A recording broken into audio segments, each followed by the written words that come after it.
ちら中部勢、さあ今のところは前は中四国の3名でしたが、外を並んでいく南関勢、残り2周切りまして1コーナー、誘導を下ろして前を切った3番の道場、外を通って8番の山田、ペースを上げますが、今度は6番の櫻井が仕掛けてきます。1番の鳥取も後方から上がってきます。現在中段外、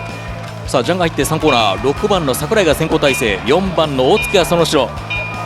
8番の山田3番手、さあ1番の鳥取は外から仕掛けてきます。現在3番手アウト、最終周回1コーナーか2コーナー、6番の櫻井逃げて外を巻き返していく1番の鳥取、まくって6番の櫻井を捉えました。その後ろは地元勢乗っています。そして3番の道場も縦へ踏んだ3コーナーをカーブします。5番の松本がその仕掛けを牽制、内側通りました。4番の大月、4コーナー待っています。1番の鳥取、その外から5番の松本、地元の5番の松本が抜け出した。そして1番の鳥取内側2着残りましたか。